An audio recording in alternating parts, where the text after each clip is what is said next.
All right. So let's go ahead and jump into the accessories first before I get into articulation.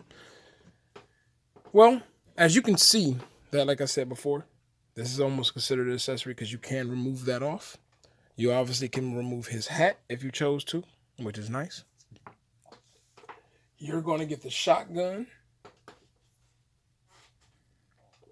And it's extremely detailed. Really nice job. Little blood splattered over the bottom of it.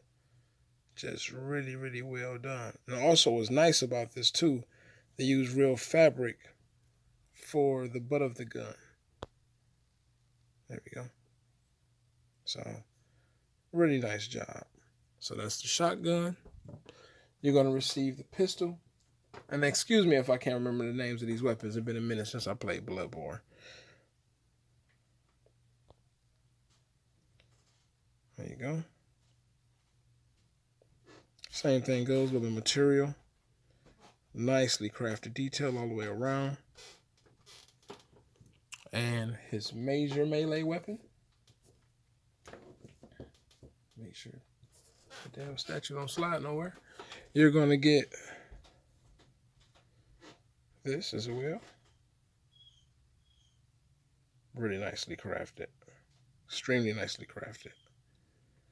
Now, I did wish with the grabbing hands, it would have been nice to get a hand that actually can go over the handle that releases the blade out, because normally it's like this. When they hit that, it pops out. It would have been nice to see a hand that actually fits that. No figure so far I've seen actually have that, but I guess it's not a big deal. But hey, it is what it is. I would say the material is like the same material that they used on 3-0 Guts on his sword handle and on his hands. So it's pretty thick material. So when you're putting a hand on the actual weapon itself, just be careful. You don't want to rub nothing off. Now, the nice part is when it comes to accessories, I did not bring them down here, but I will show them before I end this. So I might have to have a little other section for it. But the nice part is that that gecko statue I showed you, I actually owned all of the weapons that they released after the statue.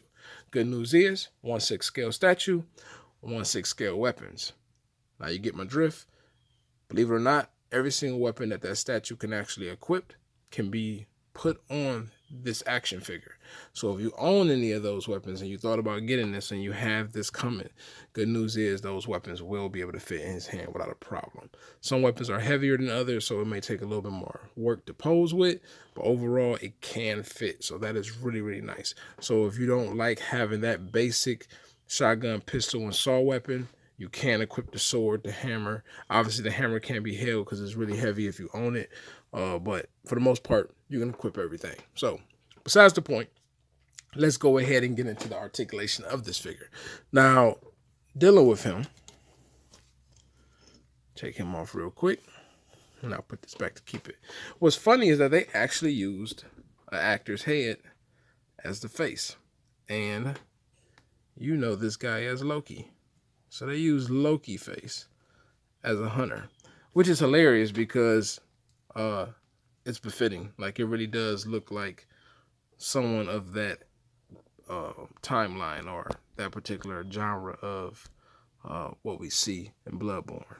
So it's really well crafted. Really well crafted. Hair looks nice. Skins look nice. They did a really good job. But this is like a nylon. This can come off. It's actually Velcroed on.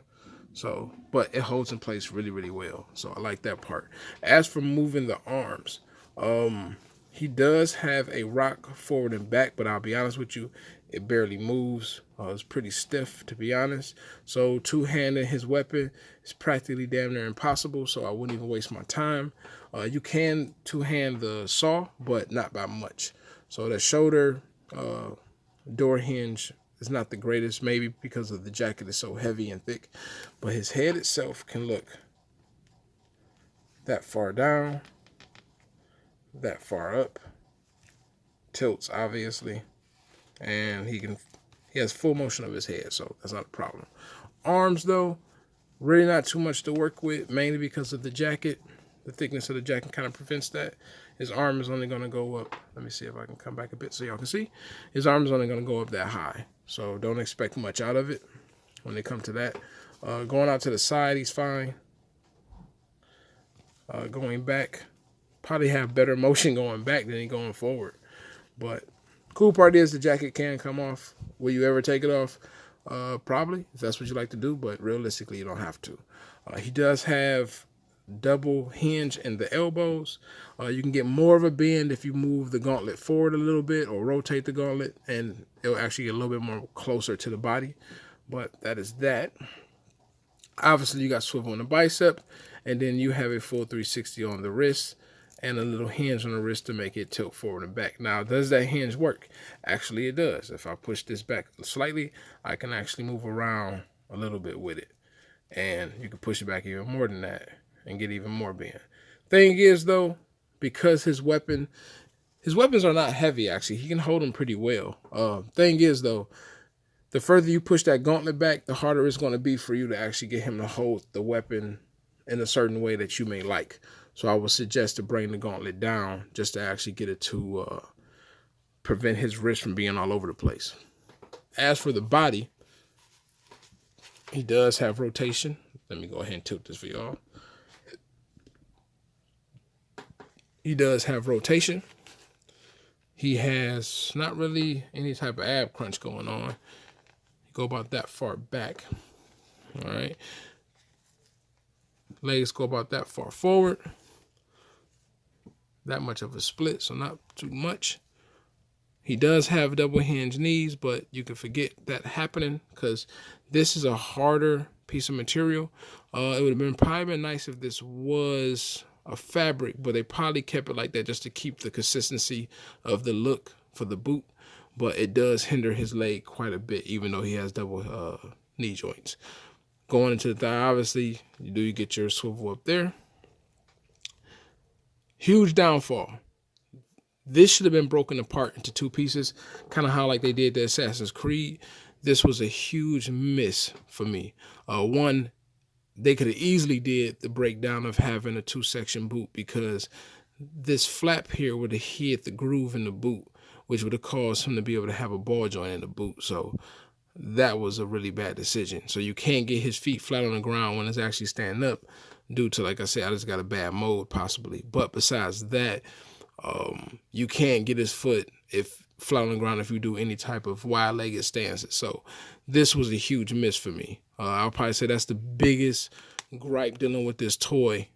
But further as posing it, it's actually really, really nice. It's just, like I said, wide leg stances is probably the biggest flaw of this entire figure. But overall, just how it functions, it works great. It's, like I said, for what it is, it was an expensive toy. I think it was like 150, 160 maybe. I can't remember exactly. But for what you get and for the quality that you get, it's pretty damn great. So I would say if you're a Bloodborne fan, this would be a huge, great pickup to have.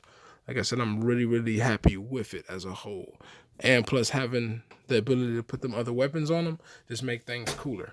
So that is my review of the good old Blood Hunter. I will post up the weapon packs if you've never seen them before. I might just post them up in a post versus making a video just because it'd be a useless video. Unless you really want to see it, then you just leave comments below.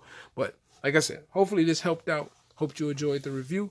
Let me know what you think. Subscribe, thumbs up. Y'all take care. And continue collecting shits.